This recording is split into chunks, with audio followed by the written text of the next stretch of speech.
But I remember that one time we were overseas, and it was like a 23-day bus trip. And it's like day 2 into it, and the heel bus, air conditioner bus, just fucking, it's not working at all. It's hot as shit, and it's humid. And one of the agents is like, nah, the air conditioner's not busting. I'm like, dude, the fucking refrigerator doesn't work.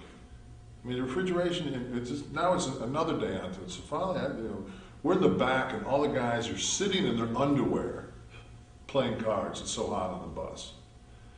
And I was the champion at the time, and I just, I said to him, I said, you know what, man, fuck this. I said, I told Tony Gurria, I said, Tony, I said, you need to tell Vince that we're not working tomorrow unless this fucking bus gets fixed.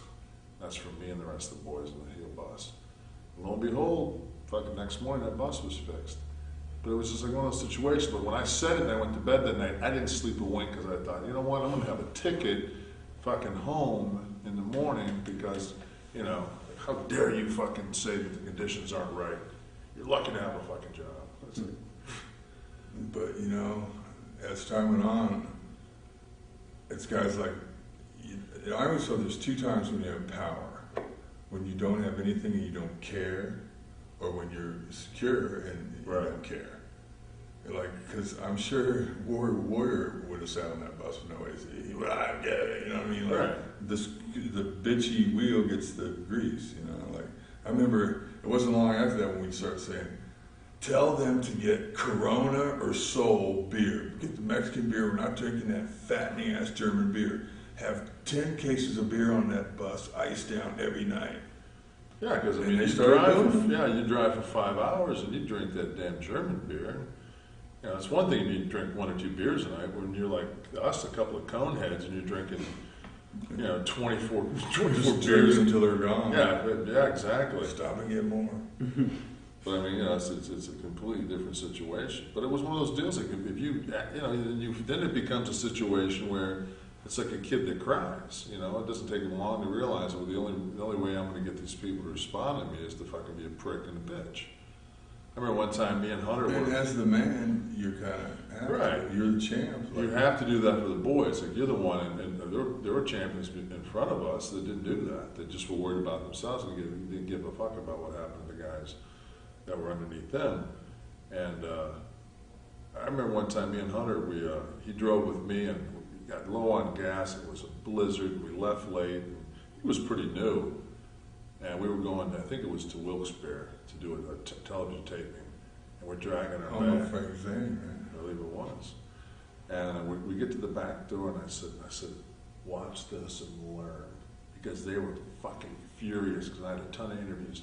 I took my foot, I kicked that back door, and I walked in, I said, who the fuck booked this shithole? And everybody just went from complete offense to going, oh. And I just screamed all the way into the locker room. Just anybody that just went off, just went like, it was like a whirlwind. Now anybody that would have saw that would have went, Nash, what a fucking asshole.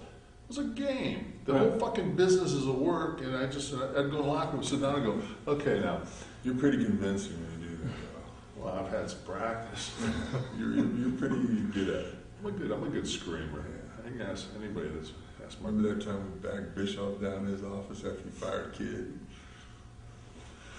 I'm leaning against the door so no one can kicks the door in. Or was it Philly or something? I don't know where it was. I walk in, you're out in the arena. Walk in, hear about kid? Yeah, I heard. We out here? Yeah. We got a place to go? Already talked to Vince. Where's Bischoff? Let's go. So we go, he's signing on the thing, Eric. Kev kicks the door open. Bischoff's behind the desk back there. Kev walks in, he's real dramatic too. Taking his watch off, putting it in his pocket. Bischoff's behind the desk. He's looking at me like, you're the only one who can like calm him down, right? And I'm looking at him going, hey man, fuck you, you're on your own. I'm leaning against the door so no one can come in. Not like anybody would have helped Bischoff anyway. No, he had so much heat with everybody then. Motherfucker, fire our friend once you fire us too, motherfucker. He dodged, he was in bed. You guys aren't going anywhere. You aren't going anywhere. That was the downfall of it then. The ratings shifted that. Kid was on Raw the next week, and we acted like babies the rest of the time.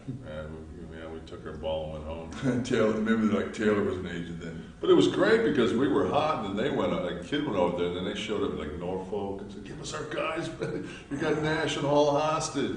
So they free our people. Yeah, so actually, they were smart. There was some pretty creative booking.